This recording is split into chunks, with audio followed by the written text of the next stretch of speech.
mshindi wa msimu mpya wa BSS wanasema kodi 16, kodi 16. Huyu hapa mmoja kati ya majaji ambao tuko nao hapa, Master J, mtaalamu kabisa, father wetu wa kila kitu. Heshima yako mkubwa. Nashukuru bro. Umependeza sana. Asante. Na wewe umependeza. Na pole na kazi. Asante pia. Yeah. Unajua hapa ukimtoa Master J kama producer, ukimtoa Master J kama baba, ukimtoa Master J kama CEO wa kampuni ya ujenzi, hapo unaenda kama kamanda. Kamanda nani? Kamanda Kimario. Kamanda Kimario. Unajua Wachaga tena sasa hivi kwenye tuna trend kwenye ukamanda. Okay. Master J, vipi lakini msimu huu unaonaje tofauti na msimu mwingine? Kwa sababu tumeona Revolution, tumeongea na madam hapa akasema ni Revolution kutoka kulipokuwa tupo huku sasa hivi Azam TV sinema zetu. Yeah.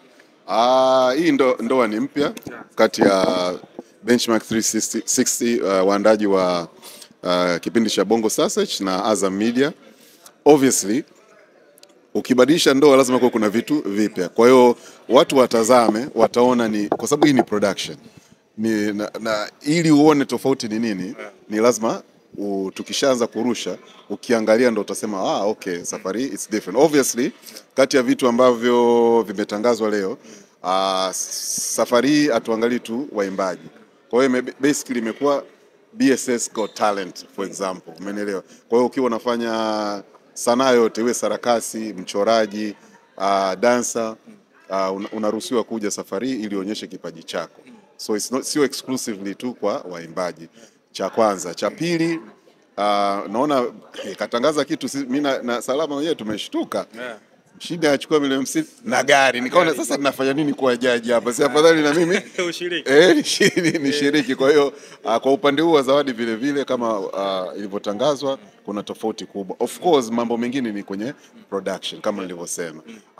Kwa upande huo mashabiki wa BSS inabidi waangalie na watashuhudia kwenye media yetu mpya ya Azam TV. Yeah. Mimi naomba nikurudishe nyuma kidogo Master. Kwa kile ambacho mwezi mmoja nyuma kilienda viral sana na ikaleta taharuki kwenye mitandao.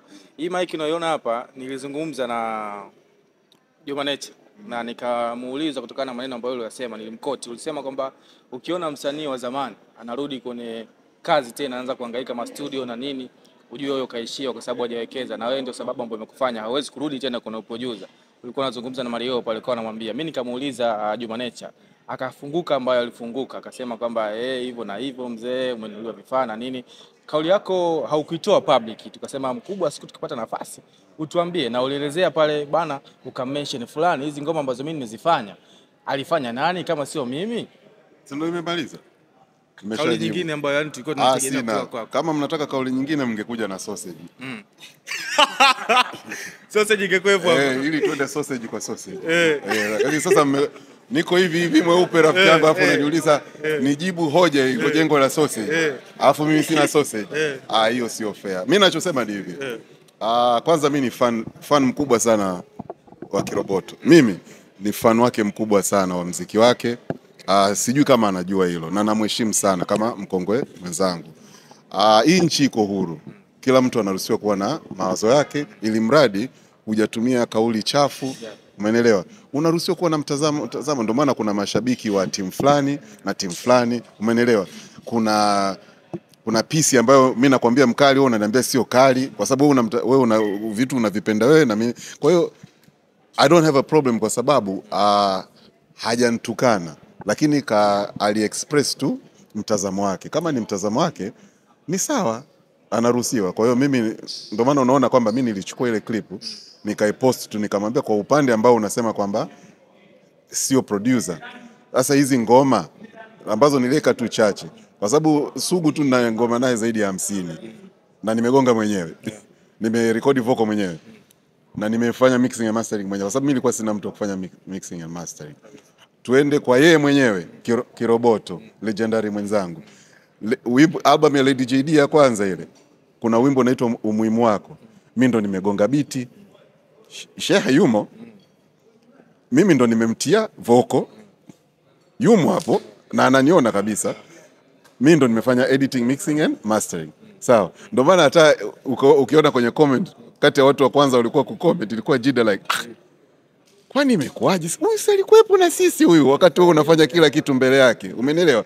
ndo hapo uone kwamba lakini vijana ambao wamezaliwa 2000, yani 2000, mimi nilistaafu 2009. Kwa hiyo mimi nastaafu wao na miaka mingapi? 9. Wao wakisikia chochote ni rahisi kukipokea na kujua kwamba ni kweli. Lakini kwa mtu yote ambaye alikuwepo tangia huko nyuma, wanashangaa kwamba ala, kwani legendary kilichomkuta ni au kuna, ndio maana wale amna mtu alikuwa anataka kumvunjia heshima. Wakawa wanauliza huko kwenye sausage kuna nini? Mbona anachanganya na ndio wewe umetaka sausage hapa. Ili na mimi nijibu kisausage. Lakini kwa ufupi mimi sikuichukulia kwa hasira. Mimi wasanii ambao nilifanya nao kazi wengi wapo hai, kuna wachache ambao walishatembea mbele ya haki, may the soul rest in peace. Lakini wimbo mwingine ambao nikaja kukutana naye tena mwaka huu ambao nastaafu, nilirekodi album inaitwa Pamoja Ndani ya Game kama kuaga. Umeelewa? Kuna wimbo wa Jocelyn unaitwa Huyu Dem Simuelewi. Sawa, featuring Kiroboto. There is again. Mimi ndo nimemtia vocal. Mimi ndo nimefanya editing, mixing and mastering. Sasa wewe jiulize, kule kwenye sausage kuna nini mpaka mtu anapata amnesia? Anasahau kabisa nilikuwepo na huyu ndo alinitia hadi vocal kwenye hizi nyimbo mbili. Sawa? Sio kwamba alikuwaga anasikia. Nyimbo hizi nimemrekodi mimi kwa mkono wangu. Sasa ile sausage mimi napenda kuwa positive kwenye maisha. Ile sausage itakuwa ilikuwa imeexpire. Basi mimi nimeichukulia hivyo. Kwa hiyo akapata temporary amnesia, wazungu wanasema. Lakini sijachukia, ningekuwa nimechukia nisingechukua ile clip alafu nikaweka. Nisingefanya hivyo. Lakini nyingine Master, recent umeonekana sasa hivi ukifanya interview unamzungumzia Alikiba vizuri. Watu wanasema ipata kwenye comments zako nimepita, wanasema kwamba sasa hivi Master anamzungumzia Alikiba vizuri kwa sababu asha kutokea misunderstanding kati yako wewe na yeye. Alafu anasema upande wa pili sasa hivi kule sasa ndo kama unaukandia sasa hivi sasa. Nimeukandia kivipi? Mashabiki hao wanasema. Hapana, si nimeongea hapa juzi. Nimesema hivi, kati ya vitu ambavyo Nasibu itakuwa ngumu kumfikia Alikiba ni kwamba msanii umekaa muda gani kwenye game. Sasa hapo nimekandia nini? Lakini nikaishia kusema kwamba lakini kwenye biashara sawa, hayo ni mambo mengine. Nani ni bora zaidi kwenye biashara inajulikana. Lakini kwenye longevity au shelf life tunaita kwenye biashara, na nikakaa sana kwani kwa sababu Nasibu sikamkuta. Umenielewa? Ndio hicho kitu nilikuwa nasema, kitu pekee ambacho bado anakifukuzia ni kwamba mimi nikae kwenye game muda mrefu kuliko nani Ali. Sasa hapo hii issue ya sijui football team fulani na football team tani sijui msanii fulani, sasa hiyo watajua wenyewe. Mimi hapo sijamtukana. Nimetukana wapi? Kwani hapo wapi nimeongopa? Hapo wapi nimeongopa? Nani amekaa kwenye game zaidi? Alikiba kule amekaa kwenye game. Unajua vijana wa Bukube sijui ni sausage na wao.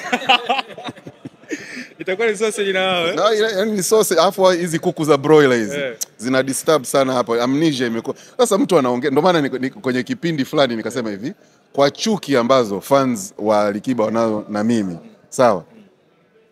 Naweza nikasema maji kwa Kiingereza is water. Wakasema huyo mzee mpumbavu kabisa. Muongo. Sio wewe. Umeelewa? Basi tu yani mtu anakuwa na ushabiki mpaka anakuwa kama vile kama kuna fuse zilisha nani. Mimi siwezi kumbonda. Mimi nilisema tu kwamba shelf life. Sawa? Lakini nikaishia kwa kusema kwamba lakini kwenye biashara hapo ni issue nyingine na wote tunajua. Basi Master, tutoe kizazi chenu ambacho nyewe mmehudumu game la Bongo Flava. Wewe, P-Funk Majani, wakina Dunga na wengine wengi. Kwa kizazi hiki hapa, nani ambaye unamwona ni producer ambaye anafuata misingi kama ambavyo nyewe mmefanya na anafanya vizuri sana? Diamond, Harmonize, Alikiba, Mario, Rayvanny. Those are my favorite producers. Msanii au? Kwani msanii hawezi kuwa producer? Arakeli alikuwa msanii na producer. Producer ni nini? Naomba nikuulize, tuanze hapo. Producer ni mtu ambaye anazalisha kitu yeye mwenyewe. Kwenye kila kitu. Wewe umeshasema pia kama anapiga vyombo ni yeye, kama anatoa. Hapana, kuproduce hauhitaji kupiga chombo. Haya, nitakupa mfano. Marehemu Ruge Mutahaba. Nyimbo zote za THT producer alikuwa nani? Si yeye. Mimi wimbo wa Mwasiti na Livua Pendo, watu wanasema producer by Master J, lakini wanakosea kitaalam. Producer ni Ruge Mutahaba, beat maker alikuwa ni mimi hapa. Mimi niligonga beat lakini producer alikuwa Ruge Mutahaba. Marehemu Ruge Mutahaba, may soul rest in peace. Aya, twende. Tip Top Connection. Nyimbo kibao nimezitengeneza pale MJ Records. Beat kibao nimegonga. Producer alikuwa ni nani? Babu Tale. Aya, twende kule kwa mkubwa. Baba ni Said Fela. Nyimbo kibao tumezifanya kule P-Funk mpaka kwangu. Mimi walivyokuwa nakuja pale, beat nagonga mimi, sound engineer ni mimi. Lakini producer alikuwa Said Fela, alikuwa Tale, alikuwa marehemu Ruge. Ndio maana nasema hivi, wabongo wanabisha kabla ya kujua kitaalamu wote producer is producer. Anza kwa kujiuliza kwanza. Na uzuri, naomba ni msifu wa kazi. Kama hamjui, nendeni Wakazi kaweka kama post kama sijui ngapi nyingi. Ameelezea the whole thing. Kwa wale ambao hawajui, kuproduce sio kupiga kinanda, huo ni ushamba. Kuproduce sio kupiga kinanda kabisa. DJ Khaled album zake zote producer nani? Samani sija kusikia vizuri. Sasa kwani ni wapumbavu mpaka wanasema kwamba yeye ndo producer? Ameshika kinanda. Ameshika mixer. Producer ni mtu anasimamia wimbo. Sio beat, sio mashairi, sio melody. The whole thing, anasimamia kila kitu. Umenielewa? Ndio maana nikasema hivi, kwa utaratibu wa siku hizi, pale unavyosema kwamba bana ifungua laptop, unakuja kwangu, wewe si msanii, master, fungua laptop, nataka kuchagua beat. Nafungua laptop, unachagua beat, unanilipa 500,000, unaichukua hiyo beat, unaenda kwa Liza, wewe unaenda kurekodi vocals na kila kitu. Sawa? Producer ni nani mpaka hapo? Producer ni msanii, wewe. Aliomba beat. Nani anasimamia huo wimbo mpaka sasa hivi? Msanii. Hiyo ndo kazi ya producer. Cha kwanza Watanzania wajifunze, alafu jamani Google sipo. Google basi music producer. Maana yake ni nini? Sio kugusa kinanda, sio kugusa mixer. Ukisikia kwamba mixed by Liza, yule ni sound engineer. Sound engineer, sio music producer. Umenielewa? Sasa Watanzania kwa sababu tumeshazoeshana tangia enzi za P-Funk na mimi kwamba wamejichanganya wapi unajua? Ukienda studio kwenye kiti pale unamkuta P-Funk ndo kakaa kwenye vyombo. Kwa hiyo yeye ndo sound engineer.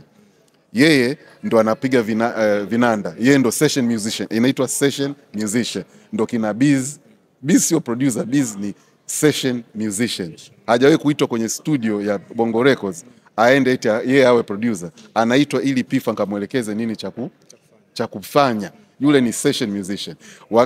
Vocals zinakuja kurekodiwa, anasimamia P-Funk. Bado yuko pale pale kwenye kiti. Na baadaye wasanii wakishaondoka, editing, mixing and mastering anafanya P-Funk. Hicho ndo kitu ambacho kilikuja kuwachanganya watu, wakafikiri kuwa producer ni lazima ufanye kila kitu. Wenzetu Ulaya, producer anasimama hapa, kwenye mixer kuna sound engineer, Liza for example. Lakini Liza ni producer vile vile. Lakini kwenye mixer sound engineer.